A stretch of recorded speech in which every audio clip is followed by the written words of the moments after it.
motivating and captivating stories, do subscribe the channel Motivation, Fun and Entertaining Tales. And don't forget to hit the bell icon to never miss any update. Good morning everyone. आज एक बार फिर आ गया है Thursday और मैं आपकी दोस्त निशा आपके लिए लाई हूँ एक और इंटरेस्टिंग नॉवल की समरी। आज जिस नॉवल की समरी में लेकर आई हूँ उसका नाम है वन अरेंज्ड मर्डर। लिखा है चेतन भगत ने।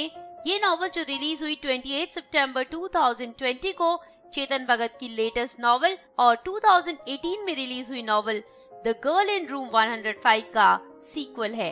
ये नॉवल भी एक मर्डर मिस्ट्री है, थ्रिलर है, सस्पेंस है। अगर आपको मर्डर मिस्ट्रीज पसंद है तो नॉवल आपको जरूर पसंद आएगी।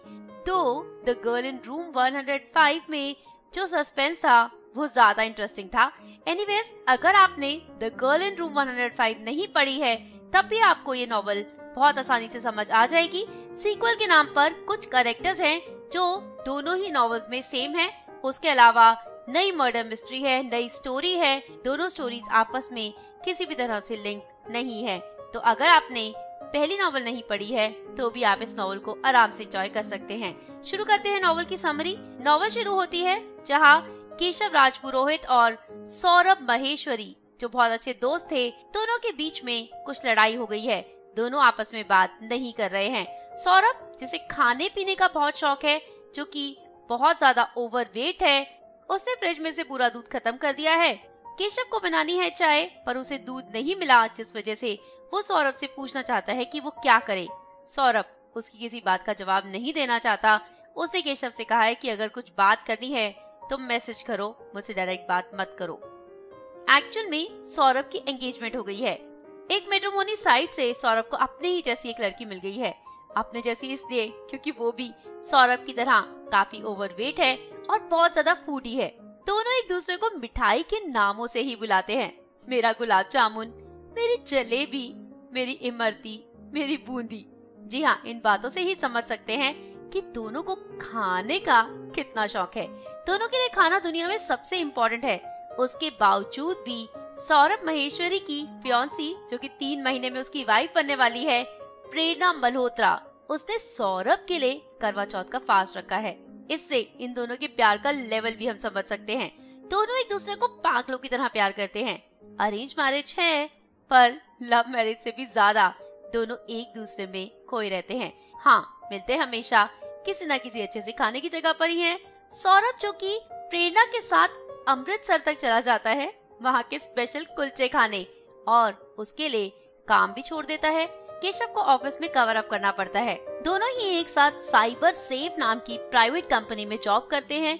छोटी सी एक जी डिटेक्टिव एजेंसी चला रहे हैं, जहाँ पर उन्हें जो केसेस मिलते हैं वो बहुत छोटे छोटे केसेस होते हैं। काम वाली ने पैसे चुरा लिए, हस्बैंड का कहीं अफेयर तो नहीं, मोबाइल खो गया, कार में से ड्राइवर पेट्रोल चुरा रहा है। केशव इन सारे छोटे छोटे केसेस से बहुत परेशान है। उसे चाहिए एक बड़ा सा मर्डर मिस्ट्री केस जो उसे नहीं मिल रहा है। केशव भी कोई बहुत सीधा इंसान नहीं है। पिछले 1 साल में वो टिंडर के थ्रू 10 लड़कियों के साथ हुकअप कर चुका है, उनके साथ फिजिकल रिलेशन बना चुका है। हाँ, उनमें से 8 लड़कियों के लास्ट नेम तक उसे नहीं पता, 2 के तो फर्स्ट नेम भी याद नहीं है। केशव जो कि अब रिलेशनशिप्स में बिल्कुल बिलीव नहीं करता। दोनों के बीच में लड़ाई होने का कारण एग्जैक्टली तो अभी तक नहीं बताया, पर हाँ, केशव ने शायद प्रेरणा को मोटा कह दिया, जिस वजह से सौरभ उससे बहुत नाराज है। क्यों कहा, क्या सिचुएशन थी, वो आपको बाद में पता चलेगी। फिलहाल सौरभ हो रहा है लेट क्योंकि उसे पहुंचना है प्रेरणा के पास, जो कि सुबह से उसके लिए भूखी है। चांद से पहले सौरभ को देखना चाहती है। ऑलिव ग्रीन कलर का कुर्ता और ब्लैक स्वेटर उसके ऊपर पहनकर वो बेबी एलिफेंट लग रहा है। उसे कैब नहीं मिली, इसलिए ऑटो में ही वो प्रेरणा के घर न्यू फ्रेंड्स कॉलोनी जा रहा है, जहाँ पर एक बहुत बड़ा सा बंगलो है प्रेरणा का। प्रेरणा की अगर बात करें तो ईटो नाम की फूड ऐप वो चला रही है। वो उसका स्टार्टअप है जिसके थ्रू वो लोग फूड डिलीवरीज करते हैं, और ये स्टार्टअप जो कि बहुत फेमस हो गया है। हाल ही में एक प्राइवेट कंपनी ने 90 करोड़ रुपए स्टार्टअप में लगाए हैं 30% प्रॉफिट के लिए। प्रेरणा ने सौरभ को कॉल करके कहा, तुम मेरे लिए बहुत लकी हो मेरी काजू कतली। खैर ये सब कुछ सुनकर केशव को वॉमिटिंग जैसा लगता है। जब देखो सिर्फ और सिर्फ खाने की बात, मेरा सोना मोना, मेरा नोनू मोनू। केशव इस सबसे बहुत दूर है। उसके लिए लड़कियों का कुछ और ही मतलब है। रिलेशनशिप्स में वो कभी पढ़ना नहीं चाहता। खैर सौरभ जब जा रहा होता है तो रास्ते में ही प्रेरणा का मैसेज आता है, कब आओगे, बहुत भूख लग रही है। सौरभ उसे कहता है कि वो जल्दी पहुंच जाएगा। ट्रैफिक ज्यादा होने की वजह से सौरभ थोड़ा लेट हो गया है। बहुत टेंशन हो रही है कि उसकी प्यारी प्रेरणा को भूख लग रही होगी। जब वो ऑटो में ही था तब प्रेरणा ने कॉल करके बताया कि वो उसे कुछ स्पेशल बताना चाहती है, कुछ ऐसा जो कि उसके लिए बहुत ज्यादा स्पेशल है। सौरभ ने जानना चाहा कि वो क्या है, पर प्रेरणा ने कहा मिलकर ही बताऊंगी। वो लहंगा पहनकर, मेहंदी लगाकर तैयार होकर छत पर सौरभ का इंतजार कर रही है। सौरभ से कहा है कि पीछे के दरवाजे से आना ताकि घर में किसी को पता ना चले। क्यों बिना बात के ये लवी डवी कपल इशू नहीं बनाना चाहते, क्योंकि अभी शादी में टाइम है। पहले ही करवा चौथ रखना प्रेरणा के फादर रमेश अप्रूव नहीं कर रहे थे।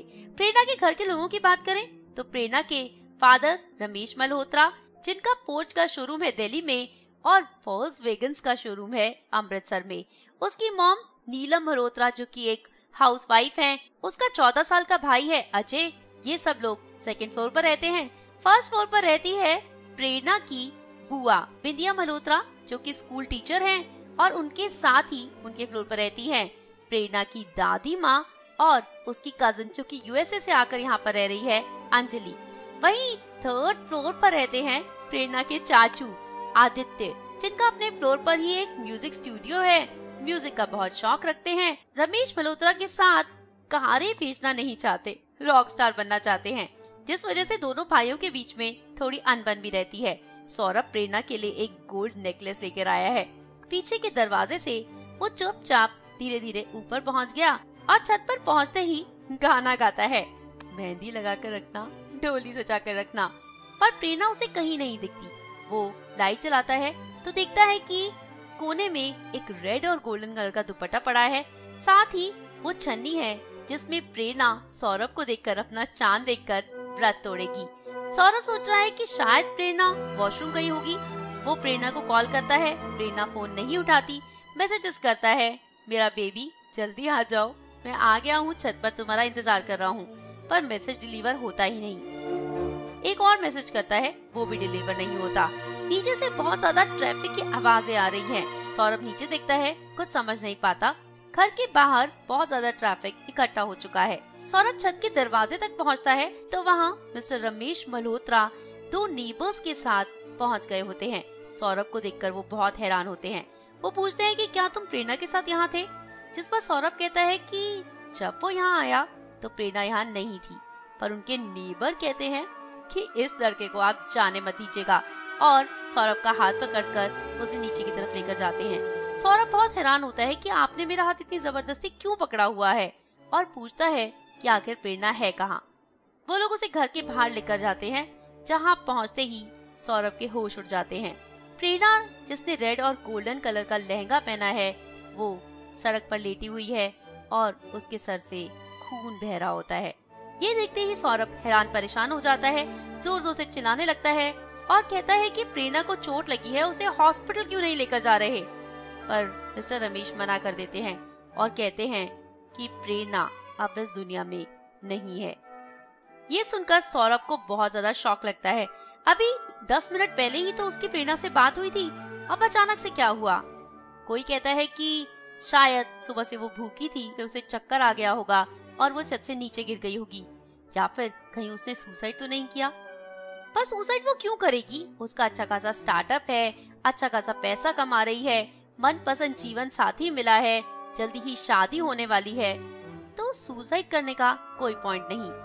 और 4 फुट ऊंची दीवार होने पर भी क्या कोई छत से ऐसे गिर सकता है। तो क्या प्रेरणा का मर्डर हुआ है? पुलिस वहां पर पहुंच गई है, इन्वेस्टिगेशन शुरू हो गई है। सौरभ, जो कि अभी तक केशव से बात नहीं कर रहा, उसे बार बार कॉल करके केशव को वहां बुला लिया है। दोनों, जो कि बहुत अच्छे दोस्त थे एक समय पर, आज एक बार फिर दोस्त बन गए हैं। सौरभ ने केशव को एक बार फिर भाई कहकर बुलाया है और केशव ने सौरभ को पहले जैसे ही गोलू। सौरभ जो कि बहुत ज्यादा परेशान है, शादी से 3 महीने पहले उसकी दुनिया उजड़ गई है। वो प्रेरणा से पागलों की तरह प्यार करता था, कितने सारे सपने सजाए थे, सारे सपने ऐसे टूट जाएंगे ये कभी उसने नहीं सोचा था। उसके बाद पुलिस ने शुरू की अपनी इन्वेस्टिगेशन और सौरभ और केशव जो चलाते हैं जी डिटेक्टिव एजेंसी, उन्होंने अपनी इन्वेस्टिगेशन शुरू की। इंस्पेक्टर जो असाइन किए गए इस केस के लिए, उनका नाम था इंस्पेक्टर विजेंद्र सिंह, जो इन दोनों के साथ कॉपरेट शुरू में नहीं कर रहे थे। पर जब बात हुई एसीपी राणा की, जो कि पिछली नॉवेल में इंस्पेक्टर राणा थे और इन दोनों से केस में मदद लेने के बाद उन्हें मिला था प्रमोशन, उन्होंने इन दोनों की सिफारिश की। इंस्पेक्टर सिंह से कहा कि ये दोनों बेवकूफ दिखते हैं पर उतने बेवकूफ नहीं हैं और ये कल्प्रिट नहीं हो सकते। सौरभ ने प्रेरणा को मारा हो ये बहुत मुश्किल है, इसलिए इंस्पेक्टर सिंह को इन दोनों की मदद लेनी चाहिए। इंस्पेक्टर सिंह ने घर के सभी लोगों की टेस्टिमोनीज ली। मिस्टर रमेश मल्होत्रा जो कि प्रेरणा के फादर हैं, प्रेरणा से बहुत ज्यादा खुश थे। उसकी एंगेजमेंट पे 50 लाख रुपए खर्च किए थे। वोल्क्सवैगन देना चाहते थे सौरभ को एंगेजमेंट के तोहफे में, पर सौरभ ने मना कर दिया था। उनका कहना था कि उन्हें लगता है कि प्रेरणा ऊपर से गिर गई होगी और इस सब के पीछे कोई इन्वॉल्व नहीं है। हाँ, उन्होंने ये जरूर कहा था कि ऑटोमोबाइल इंडस्ट्री में कुछ डाउनफॉल आ रहा है जिसकी वजह से बिजनेस ज्यादा अच्छा नहीं चल रहा। वहीं प्रेरणा की मॉम नीलम जो कि एक हाउसवाइफ थी, बहुत दुखी थी अपनी बेटी के इस तरह से चले जाने पर। पुलिस ने जो घर वालों की टेस्टिमोनीज ली उससे सौरभ और केशव लगा रहे थे अंदाजा कि कौन हो सकता है प्रेरणा का कातिल। माँ बाप तो अपनी बेटी को तब तक नहीं मार सकते अगर वो ऑनर किलिंग ना हो, पर सौरभ को तो उन्होंने बहुत ही ऑनर के साथ अपना जवाई एक्सेप्ट किया था, इसलिए ऑनर किलिंग नहीं हो सकती। तो ये दोनों तो रिस्पॉन्सिबल हो ही नहीं सकते। घर में एक और मेंबर है, गोपिका नाम की मेड है जो कि 20 साल की है, छोटी सी पतली दुबली सी लड़की है। वो तो प्रेरणा को धक्का नहीं दे सकती, उसमें इतनी ताकत ही नहीं। वहीं एक ड्राइवर भी है जिसके बारे में पता चला कि ड्राइवर अनवर और गोपिका के बीच में कुछ रिलेशनशिप था। प्रेरणा को इसके बारे में पता चल गया। उसने अनवर के साथ बहुत गुस्से में बात की। अनवर जो कि तब से यहाँ पर काम कर रहा है जब से प्रेरणा 10 साल की थी, उसे ये बहुत बुरा लगा। तो क्या अनवर हो सकता है? क्या अनवर ने प्रेरणा को छत से धक्का दिया होगा? खैर, अनवर को उन्होंने अपनी लिस्ट में रख लिया है। दादी माँ तो ऐसा बिल्कुल नहीं कर सकती। वहीं विद्या बुआ जो कि एक स्कूल में टीचर हैं, वो प्रेरणा को बहुत प्यार करती थी, उसका बहुत ध्यान रखती थी, इसलिए वो भी नहीं हो सकती। कजन अंजलि जो कि उस समय घर पर थी ही नहीं, प्रेरणा की मौत के कुछ समय के बाद वो एक ट्रिप पर से घर पर लौटी थी। जब पुलिस ने टेस्टिमोनी के दौरान उससे पूछा था कि वो कितने बजे पहुंची, कितने बजे घर आई, कितने बजे ट्रेन से उतरी, तो उसने पुलिस को अपना फोन दे दिया था जिसमें उबर की सारी डिटेल्स थी। तो अंजलि का ऐसा कर पाना पॉसिबल नहीं हो सकता। घर में एक और मेंबर हैं, आदित्य चाचू, जो कि म्यूजिक में बहुत इंटरेस्ट रखते हैं। प्रेरणा के फादर चाहते थे कि वो उनके साथ कारें बेचे, पर वो ऐसा नहीं चाहते। वो पॉप सिंगर बनना चाहते हैं और प्रेरणा के फादर इसे अप्रूव नहीं करते। हो सकता है कि प्रेरणा की सक्सेस से वो जलते हो सकता है कि उन्होंने प्रेरणा को धक्का दिया हो। क्या कारण हो सकता है ये कह पाना भी मुश्किल है, पर वो एक सस्पेक्ट जरूर हैं। प्रेरणा की बिजनेस पार्टनर नम्रता तनेजा, क्या वो हो सकती है? बहुत मुश्किल है कि वो प्रेरणा को इस तरह से ऊपर से धक्का दे। खैर, एक सस्पेक्ट वो जरूर है। और एक बहुत बड़ा सस्पेक्ट है प्रेरणा का एक्स बॉयफ्रेंड नीरज अरोरा, जिससे मिलने सौरभ और केशव गए और वहां जाकर उन्होंने फाइंड आउट किया कि नीरज और प्रेरणा एक टाइम पर कोटक महिंद्रा में काम करते थे। दोनों का एक रिलेशनशिप था, पर क्योंकि प्रेरणा बहुत ज्यादा मोटी है और नीरज चाहता था कि उसकी गर्लफ्रेंड पतली दुबली हो, स्मार्ट हो, छोटे कपड़े पहन सके, इसलिए नीरज ने उसे छोड़ दिया था। प्रेरणा को बहुत समय के लिए डिप्रेशन भी हुआ था, पर बाद में जब नीरज ने वापस आने की कोशिश की तो प्रेरणा ने इनकार कर दिया था। सौरभ और प्रेरणा के रिलेशनशिप के बारे में जानने के बाद भी नीरज प्रेरणा को कांटेक्ट करता था और कहता था कि ये दोनों तो प्यार में थे, अरेंज मैरिज, वो कुछ नहीं होता। पर प्रेरणा इनकार कर देती थी और उससे बात नहीं करती थी। जिस दिन प्रेरणा का मर्डर हुआ उस दिन नीरज उसकी कॉलोनी में आया था। पास ही के एक बेंच पर बैठकर उसने प्रेरणा को कॉल किया था और मैसेजेस भी किए थे। उसने लिखा था कि आज करवा चौथ है, एक बहुत ही शुभ दिन है, आज वो सौरभ को छोड़कर नीरज को अपना ले, पर प्रेरणा ने इनकार कर दिया था। बहुत ज्यादा लड़ाई करने के बाद ये पता चला कि नीरज ने प्रेरणा को गिरते हुए भी देखा था, पर उसे लगता है कि किसी ने उसे धक्का दिया है। वहीं पड़ोस की गोयल आंटी ने भी बताया कि उन्होंने कुछ चीखने चिल्लाने की आवाजें सुनी थी, पर शोर बहुत ज्यादा था तो वो समझ नहीं पाई कि वो आवाजें किसकी थी।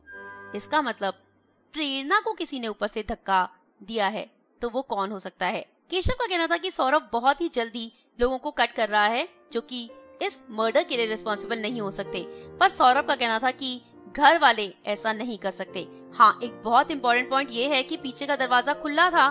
ये किसी को तो पता होगा, जिसे पता होगा वही तो ऊपर छत पर जाकर प्रेरणा को धक्का देकर आया होगा। कोई बाहर का आदमी ऐसा कर पाए, बहुत मुश्किल लगता है। वही प्रेरणा की दादी जो कि बार बार एक बात कह रही थी, वो आया सी, इसका मतलब उन्होंने किसी को देखा था। उनका कहना था कि कोई आया था और उन्होंने उसे भागते हुए भी देखा है।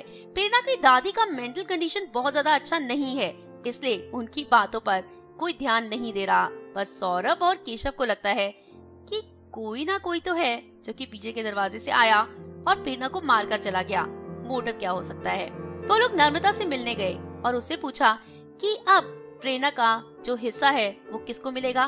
तब उन्होंने बताया कि प्रेरणा के हिस्से के सारे पैसे मिलेंगे उसके फादर रमेश मल्होत्रा को। ये बात नमिता ने उसी समय रमेश को कॉल करके बता दी कि ये दोनों उससे पूछ रहे थे स्टेक के बारे में। अब कुछ ना कुछ तो पता लगाना होगा। फैमिली नहीं चाहती कि कोई भी मर्डर ढूंढा जाए। उनका कहना है कि वो ये बात मान गए हैं कि प्रेरणा ऊपर से गिर गई होगी। उन्होंने एक्सेप्ट कर लिया है कि प्रेरणा का एक्सीडेंट हुआ है और वो किसी मर्डर को ढूंढना नहीं चाहते। पुलिस के हाथ बंधे हुए हैं। अगर घर वाले ही नहीं चाहते, कोई कॉपरेट ही नहीं कर रहा, कोई क्लू ही नहीं मिल रहा, तो पुलिस कुछ नहीं कर सकती। पर सौरभ और केशव, जिन्हें ढूंढना है प्रेरणा का कातिल, उन्होंने बनाया एक प्लान और पहुंच गए प्रेरणा के घर। वहां जाकर कहा कि लीज पर उनका मकान उन्हें जल्दी ही छोड़ना होगा। कुछ दिनों के लिए उन्हें चाहिए कोई रहने की जगह। प्रेरणा की मदर ने कहा कि वो यहीं पर प्रेरणा के रूम में रह सकते हैं। सौरभ के इन लोगों के साथ बहुत अच्छे रिलेशनशिप थे। घर में रहकर, इन्हीं लोगों के बीच में रहकर जो इन्वेस्टिगेशन हो सकती है वो बाहर रहकर तो बिल्कुल नहीं हो सकती। अंजलि केशव और सौरभ के साथ अकेले में भी मिली थी और उसने इन लोगों को बताया कि ये फैमिली कोई परफेक्ट फैमिली नहीं है, जैसा ये दिखाते हैं वैसी फैमिली बिल्कुल भी नहीं है। कोई फैमिली सीक्रेट है जो वो इन लोगों के साथ शेयर नहीं करना चाहती, पर उसका कहना है कि उस सीक्रेट का इस केस से कोई लेना देना नहीं। अंजलि जो कि बहुत हॉट है और केशव उसकी तरफ अट्रैक्ट हो रहा है, पर सौरभ ने उसे साफ साफ कह दिया है कि इस फैमिली में किसी भी लड़की के साथ हुकअप वो नहीं कर सकता, इसलिए उसे अंजलि से दूर रहना होगा। चाहे कुछ भी हो, वो है तो प्रेरणा की कजिन ही ना। खैर, केशव अंजलि को अवॉइड करने की कोशिश करता है और वो भी केशव को लग रहा है कि उसकी तरफ अट्रैक्टेड है। अंजलि का पहले कोई बॉयफ्रेंड भी था जिसके साथ उसका ब्रेकअप हो चुका है। अब वो सिंगल है और केशव के साथ मिंगल होना चाहती है, पर सौरभ ऐसा बिल्कुल नहीं चाहता। इसलिए केशव भी फोकस कर रहा है केस की तरफ। फाइंड आउट करना है कि आखिर प्रेरणा का कातिल कौन है। ये लोग प्रेरणा के घर में आए हैं ताकि आदित्य चाचू को सर्च कर सके, उनका अपार्टमेंट सर्च कर सके, क्योंकि इनके हिसाब से वही है मेन सस्पेक्ट। क्योंकि पीछे का दरवाजा जो एक बहुत बड़ा फैक्टर है, किसी को थोड़ी ही पता होगा कि पीछे का दरवाजा खुला था। घर का ही कोई हो सकता है जिसने प्रेरणा का कत्ल किया हो। और आदित्य चाचू का बैकग्राउंड भी कुछ खास अच्छा दिखाई नहीं दे रहा। प्रेरणा के फादर के साथ उनका अच्छा रिलेशनशिप भी नहीं है और केशव ने उन्हें सौरभ की एंगेजमेंट पर अंजलि को कहते हुए सुना था कि अब एंगेजमेंट पर खर्चने के लिए इनके पास 50 लाख रुपए हैं और मेरे लिए कुछ नहीं। अपने होने वाले जवाई को तो वोल्क्सवैगन दे रहे हैं और मुझे कभी कुछ देने के लिए तैयार नहीं। मेरी बारी आती है तो इनके पास पैसे ही नहीं होते। तो दोनों भाइयों में काफी डिफरेंसेस दिखाई दे रहे थे। हो सकता है इसी वजह से उन्होंने अपना गुस्सा प्रेरणा पर निकाल दिया हो। खैर, जो भी हो, आदित्य चाचू को सर्च करना है, इसीलिए ये दोनों उस घर में पहुंचे थे। दोनों सुबह सुबह आदित्य चाचू के अपार्टमेंट में पहुंच गए हैं। जब आदित्य जॉगिंग के लिए गया है, उन्होंने देखा कि टेबल पर बोल रखा है, मिल्क और कॉर्नफ्लेक्स भी रखे हैं।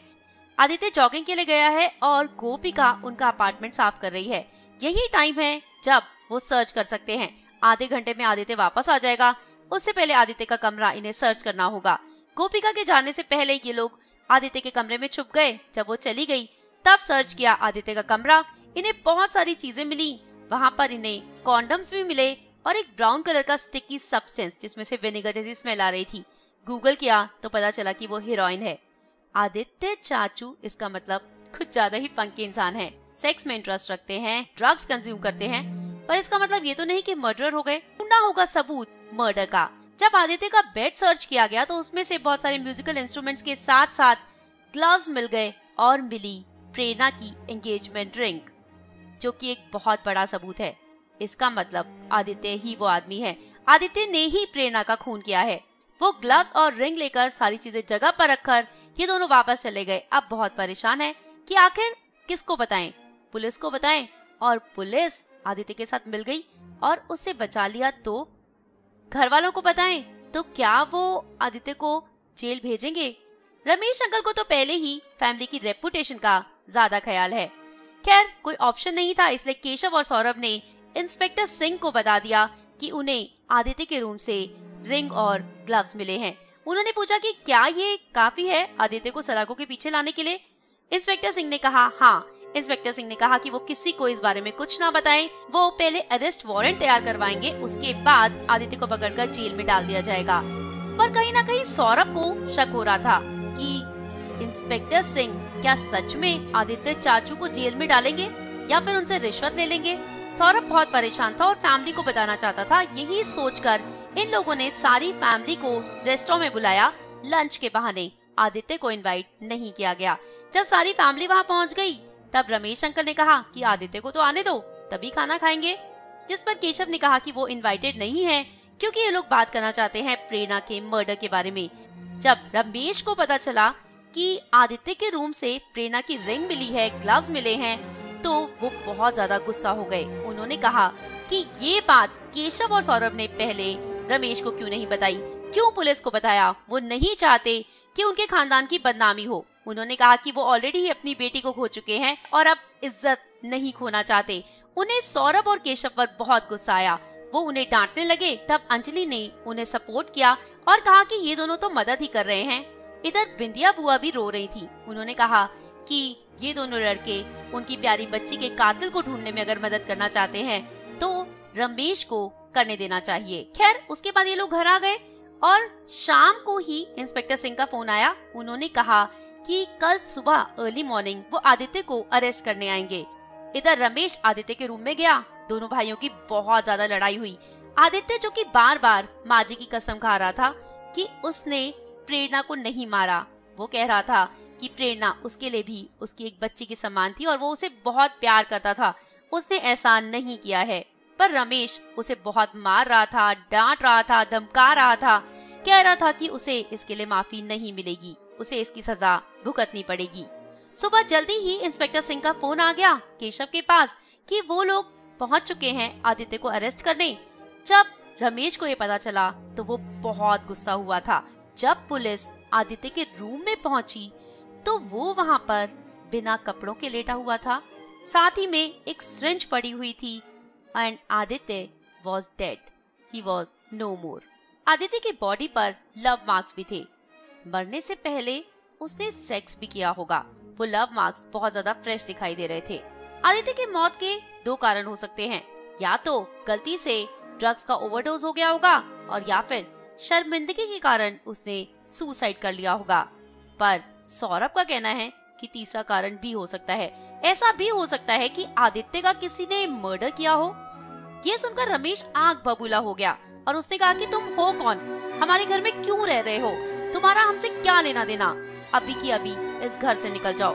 रमेश इन दोनों पर बहुत गुस्सा हुआ कि क्यों मेरी लाइफ में इंटरफेयर कर रहे हो, मेरी बच्ची की तो मौत हो ही गई थी, तुम्हारी वजह से मेरा इकलौता भाई भी चला गया, कैसा भी था वो था तो मेरा भाई ही ना, और अब फैमिली की रेपुटेशन भी चली जाएगी सिर्फ और सिर्फ तुम्हारी वजह से। अभी के अभी उठो, इस घर से चले जाओ। अंजलि रमेश को रोकने लगी। उसने कहा कि आप ऐसा क्यों कर रहे हैं, ये दोनों तो हमारी प्यारी प्रेरणा के कातिल को ढूंढने में ही हमारी मदद कर रहे हैं, फिर आप इनके ऊपर इल्जाम क्यों लगा रहे हैं? जिस पर रमेश ने कहा कि तुम भी यहाँ से चली जाओ, यहाँ तुम भी दिखाई मत देना। अब बिंदिया बुआ जोर जोर से रोने लगी। उन्होंने कहा कि आप ऐसा क्यों कर रहे हैं, प्रेरणा के कातिल को क्यों नहीं आप पकड़वाना चाहते? अब वहाँ पर एक फैमिली ड्रामा शुरू हो गया और अंजलि ने कहा कि मैं जानती हूँ कि क्यों आप प्रेरणा के कातिल को नहीं पकड़वाना चाहते। कौन सा बाप ऐसा होता है जो अपनी बेटी का कातिल ना ढूंढना चाहे? पर ये सब आप इसलिए कर रहे हैं क्योंकि आप उसके बाप हैं ही नहीं। ये सुनकर सौरभ और केशव हैरान हो जाते हैं। असल में कहानी ये होती है कि जब बिंदिया बहुत छोटी थी, 16 साल की थी, तब उसका किसी के साथ अफेयर था और वो प्रेग्नेंट हो गई। 2 बच्चियों को जन्म दिया, अंजलि और प्रेरणा। अब ये फैमिली के लिए बहुत ज्यादा शर्म की बात होती कि एक कंवारी लड़की ने 2 बच्चियों को जन्म दिया है। रमेश ये सबको छुपाना चाहता था। पहले तो वो अबॉर्शन कराना चाहता था, पर पता बहुत देर से चला। डॉक्टर ने मना कर दिया, तो बच्चों की डिलीवरी के अलावा बिंदिया के पास कोई चारा नहीं था। तब रमेश ने तरीका सोचा। एक बच्ची को उसने अपने पास रखा और दूसरी बच्ची को बिंदिया और रमेश की बहन जीतू अपने साथ सियाटल ले गई। जी हाँ, अंजलि और प्रेरणा दोनों सगी बहनें हैं और दोनों की माँ बिंदिया है। बिंदिया ने उसके बाद शादी नहीं की और इन्हीं के घर में रहने लगी। अंजलि को इस तरह चिल्लाते देखकर और ये सब कुछ बातें बताते देखकर रमेश न गुस्सा कंट्रोल नहीं कर पा रहा था और उसने बिंदिया से कहा कि इस लड़की को चुप करा ले। पर अब बिंदिया और अंजलि दोनों रो रहे थे और चाहते थे कि प्रेरणा के असली कातिल का पता जरूर लगाया जाए।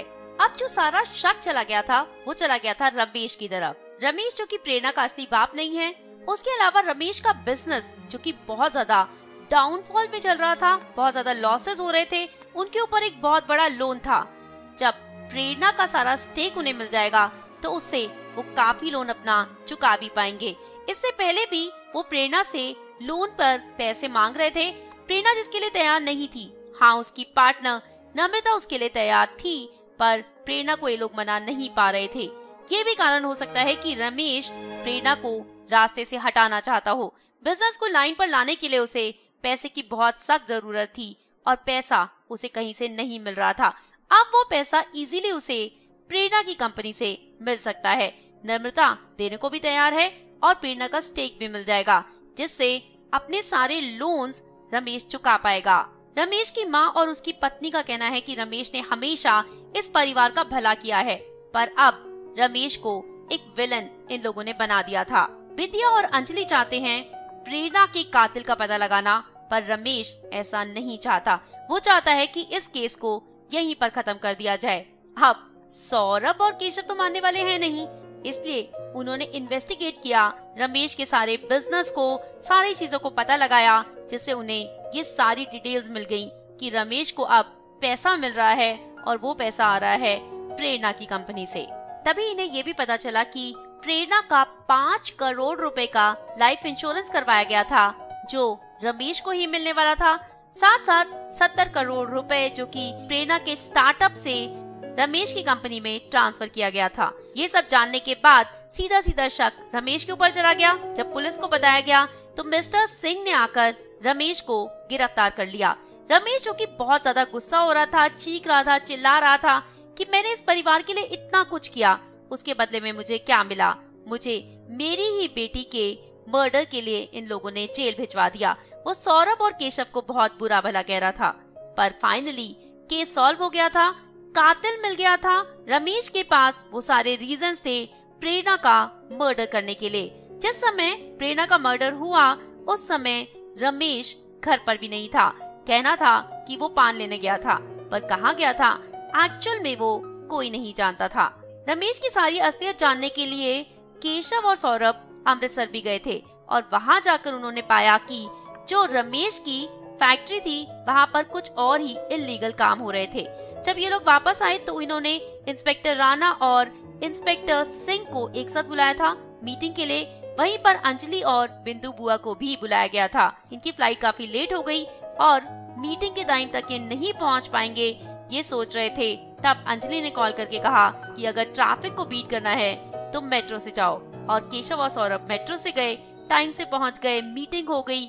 रमेश को लॉकअप के पीछे बंद कर दिया गया। सौरभ और केशव खुश थे कि उन्होंने एक और केस सॉल्व कर दिया है। घर में बिंदु के लिए काफी बुरा माहौल हो गया था, क्योंकि प्रेरणा की मॉम उनके साथ अच्छा सलूक नहीं कर रही थी। उनकी वजह से घर बर्बाद हो गया था। घर का एक बेटा जेल चला गया, एक की मौत हो गई, घर में मातम सा मन गया था। अंजलि और केशव इन दिनों थोड़ा करीब आ गए थे। अंजलि जो कि बार बार केशव को अप्रोच कर रही थी और केशव सोचने लगा कि अब तो सौरभ का इस परिवार के साथ कोई लेना देना भी नहीं। सौरभ बार बार मना करता था प्रेरणा की फैमिली में किसी के साथ हुकअप नहीं करना, पर पता नहीं क्यों केशव अंजलि की तरफ बहुत ज्यादा अट्रैक्टेड था। अंजलि ने पूछा कि वो क्यों उसे अवॉइड कर रहा है, जिस पर केशव ने कहा, 2 कारण है। एक तो सौरभ नहीं चाहता कि प्रेरणा की फैमिली में किसी के साथ केशव रिलेशनशिप बनाए, और दूसरा वो अभी तक सिर्फ हुकअप्स के लिए ही रिलेशनशिप बनाता था। वो टिंडर पर मैच ढूंढता था और सिर्फ उन्हें सेक्स के लिए यूज करता था। पर अंजलि के लिए वो थोड़ा डिफरेंट फील करता है। उसे अपनी इस फीलिंग से डर लगता है। अंजलि ने केशव को अप्रोच किया और उसे दोस्ती बढ़ाने को कहा। उसके बाद एक दिन इन दोनों ने मिलने का प्लान बनाया केशव के घर पर। सौरभ ऑफिस जाने लगा। केशव ने कहा तबीयत खराब है और वो घर पर ही रुक गया। अंजलि को घर पर बुला लिया। कुछ देर तक तो दोनों ने काम करने की एक्टिंग की। उसके बाद वही शराब, सिगरेट, जॉइंट और ये दोनों एक हो गए। वहां से जब अंजलि वापस चली गई और सौरभ रात को आया तो सौरभ को थोड़ा अजीब लग रहा था घर में। उसने केशव से कहा, क्या तुम्हें बहुत मच्छर काट गए हैं? तुम्हारे गले पर ये निशान? शीशे में देखा तो उसकी बॉडी पर बहुत सारे लव मार्क्स थे। केशव ने सौरभ से कहा कि वो अंजलि को लेकर सीरियस है और उससे शादी करना चाहता है। सौरभ ये नहीं चाहता, पर दोस्त का साथ तो देना ही होगा। केशव ने कहा कि वो अंजलि के साथ रिलेशनशिप बनाना चाहता है, उसके साथ शादी करना चाहता है, उसका हाथ मांगने वो मल्होत्रास के घर जाना चाहता है। सौरभ ने कहा कि अच्छा आइडिया नहीं है। अंजलि भी मना कर रही थी। वो भी कह रही थी कि इसमें घर वालों को इन्वॉल्व करने की कोई जरूरत नहीं। ऑलरेडी ही उनके घर में माहौल अच्छा नहीं है और केशव को कोई एक्सेप्ट नहीं करेगा। पर केशव ने रमेश अंकल से भी बात कर ली थी, जो कि बेल पर घर आ चुके थे। केस चल रहा था। इन दोनों को लेकर वो बहुत गुस्सा तो थे ही, बट स्टिल केशव ने उन्हें कहा था कि वो कोई इम्पोर्टेंट बात करना चाहता है। केशव और सौरभ इनके घर पहुंच गए। अंजलि, जो कि इस स्पेशल मोमेंट के लिए बहुत ही ब्यूटीफुल सी साड़ी पहनकर तैयार हो गई थी। बिंदु बुआ वहां पर आ गई थी, माँ जी, प्रेरणा की मॉम, रमेश अंकल, सब लोग वहीं पर बैठे हुए थे। रमेश अंकल ने कहा कि अब तुम क्या चाहते हो? मुझे जेल भिजवाकर, मुझे अपनी बेटी के मौत के लिए सलाखों के पीछे भिजवाकर क्या तुम्हें शांति नहीं मिली? अब क्या मुझे फांसी दिलवाना चाहते हो? केशव ने कहा, नहीं, मैं आपको फांसी नहीं दिलवाना चाहता। मैं तो आपको सलाखों के पीछे भी नहीं देखना चाहता। ये सुनकर सब हैरान हुए। अंजलि ने कहा, आज केशव यहाँ पर किसी और कारण से आया है, आपसे कुछ और बात करने आया है। केशव ने कहा, नहीं, मैं कोई और बात करने नहीं आया, मैं यही कहने आया हूँ कि आप कातिल नहीं हैं। ये सुनकर सब हैरान हुए। सौरभ भी हैरान हुआ और अंजलि भी हैरान हुई। तब केशव ने कहा कि मैं आज प्रूव कर दूंगा कि आप कातिल नहीं हैं। कातिल घर में यहीं पर हमारे बीच है। ये सुनने के बाद अंजलि बेचैन हो गई थी। जी हाँ, एक्चुअल में कातिल अंजलि ही थी। अंजलि ने प्रेरणा का कत्ल कैसे और क्यों किया, अब ये जानते हैं। अंजलि और प्रेरणा, जो कि ट्विन सिस्टर्स थी, अंजलि रह रही थी सिएटल में और वहां पर कोई अच्छी कंडीशन उसकी मॉम की नहीं थी। उसे ना अच्छी एजुकेशन मिल रही थी, ना अच्छी अपब्रिंगिंग मिली थी, और यहाँ प्रेरणा को सारी फैसिलिटीज मिली, सारी लग्जरी मिली। प्रेरणा एक सक्सेसफुल बिजनेस वुमन बनी, जबकि अंजलि कहीं भी स्टैंड नहीं करती, एक छोटी सी जर्नलिस्ट बनी थी। यहाँ पर अंजलि और आदित्य चाचू के बीच में अफेयर हो गया था। दोनों को एक साथ प्रेरणा ने देख लिया था और प्रेरणा इसे लेकर अंजलि से बहुत गुस्सा हो रही थी। अंजलि को कैसे भी करके प्रेरणा से सब कुछ छुपाना था। अंजलि और आदित्य चाचू मिलकर म्यूजिक की एल्बम बनाना चाहते थे, जिसके लिए पैसे चाहिए थे, पर रमेश अंकल ने मना कर दिया था। इस बात से भी उसे प्रेरणा से गुस्सा था, क्योंकि प्रेरणा की एंगेजमेंट पर 50 लाख लगा दिए, उन्हें 20 लाख देने से इनकार कर दिया। अंजलि प्रेरणा को लेकर बहुत ज्यादा जेलस फील करती थी। उसे कोई नहीं मिल रहा, प्रेरणा को एक अच्छा लड़का भी मिल गया है, उसका अच्छा स्टार्टअप भी है, घर में उसकी इतनी रिस्पेक्ट भी है, बट अंजलि स्टूड नोवेयर, और इस बात से उसे बहुत ज्यादा जेलस थी। और वहीं जब आदित्य और उसके रिलेशनशिप के बारे में प्रेरणा को पता चल गया, तो अंजलि को डर था कि ये बात कहीं किसी और को ना पता चल जाए और अंजलि की आने वाली लाइफ बिल्कुल स्पॉइल ना हो जाए। इसीलिए उसने प्रेरणा को कॉन्फिडेंस में लिया और डिसाइड कर लिया कि वो करवा चौथ वाले दिन प्रेरणा को ऊपर से धक्का दे देगी। वो गई हुई थी ट्रिप पर, उसने सब कुछ तो पुलिस इंस्पेक्टर को भी दिखाया था, फिर ये कैसे पॉसिबल हुआ? वो जब फ्लाइट से उतरी तो उसने उबर ले ली। उबर पे टाइम दिखा रहा था 1 घंटा 45 मिनट। उसने उबर ड्राइवर से कहा कि मुझे मेट्रो स्टेशन पर किसी से मिलना है, आप कार में मेरा सामान लेकर वहां तक पहुंचिए, वहां मैं उबर में बैठ जाऊंगी। और अंजलि मेट्रो से चली गई। मेट्रो से जाने के बाद उसने ऑटो लिया, सीधा घर गई, छत पर गई, प्रेरणा को बुलाया, उसे वहां से धक्का दिया और वापस भागते हुए जब जा रही थी तब माँ जी ने उसे देख लिया, इसलिए माँ जी ने कहा था कि वो आया था और यहाँ से भाग कर गया है। वापस ऑटो लेकर वो मेट्रो स्टेशन गई, वहाँ से उबर में बैठी और घर के बाहर आई। जब प्रेरणा की मौत हो चुकी है तो प्रिटेंड किया कि उसे कुछ नहीं पता था। और ये सब कुछ केशव को कैसे पता लगा? केशव को शक हुआ जब उसने लव मार्क्स देखे जो सेम आदित्य चाचू की बॉडी पर थे और सेम उसकी बॉडी पर भी थे। एक बड़ी चीज ये थी कि जब प्रेरणा का पोस्टमार्टम किया गया तो वहाँ पर किसी के भी डीएनए नहीं मिले। जो ट्विन ब्रदर्स या सिस्टर्स होते हैं उनके डीएनए बिल्कुल सेम होते हैं। यही कारण था कि प्रेरणा की बॉडी पर कोई डीएनए के मार्क्स नहीं मिले, क्योंकि ये दोनों ट्विन सिस्टर्स थी। ये बात भी केशव को बहुत अजीब लग रही थी कि अगर वहाँ पर स्ट्रगल हुआ है, अगर किसी ने प्रेरणा को धक्का दिया है तो किसी का तो डीएनए वहाँ मिलना चाहिए था, पर नहीं मिला क्योंकि डीएनए बिल्कुल सेम था। अब केशव को जब से अंजलि पर शक हुआ तो उसने इंस्पेक्टर राणा से बात की और मेट्रो का जब सीसीटीवी चेक किया गया तो उसमें उन्हें उस दिन अंजलि दिख गई, जिससे उन्हें सारी बातें समझ आ गई। याद है ना, एक दिन केशव को अंजलि ने कहा था कि अगर ट्रैफिक को बीट करना है तो मेट्रो से आओ। ये सारी चीजें देखने के बाद उसने अंजलि के साथ नजदीकियां बढ़ाई, उसकी फीलिंग्स जानी और वो समझ गया कि अंजलि ही असली कातिल थी। अंजलि इस सबसे बहुत गुस्सा थी क्योंकि उसने केशव से प्यार किया था। केशव ने अंजलि से कहा कि प्यार उसने भी किया था, पर प्रेरणा का असली कातिल तो उन्हें ढूंढना ही था। फाइनली उन्होंने केस सॉल्व कर दिया था और इस बात के लिए उन दोनों का नाम अखबार में भी आया था। अब उन्होंने अपनी जॉब छोड़ दी है और सी डिटेक्टिव एजेंसी को फ्लरिश करना है। इस नई अचीवमेंट के साथ उन्हें शायद बेटर केसेस मिल जाएं। उम्मीद करती हूँ आपको कहानी पसंद आई होगी। जी हाँ, अगर मेरा रिव्यू पूछेंगे तो ये ट्विस्ट मुझे बहुत ज्यादा इंटरेस्टिंग नहीं लगा, बहुत ज्यादा कन्विंसिंग नहीं लगा, पर अगर आपको कन्विंसिंग लगा है तो नॉवेल को पूरा जरूर पढ़िएगा। फिलहाल मुझे दीजिए इजाजत, जल्दी लौटकर आती हूँ एक और इंटरेस्टिंग कहानी के साथ। तब तक अगर आपने चैनल को सब्सक्राइब नहीं किया है तो चैनल को सब्सक्राइब कर लीजिए, वीडियो को ज्यादा से ज्यादा लाइक कीजिए, कमेंट करके बताइए कि आपको ये कहानी कैसी लगी। Till then, stay happy, bye bye.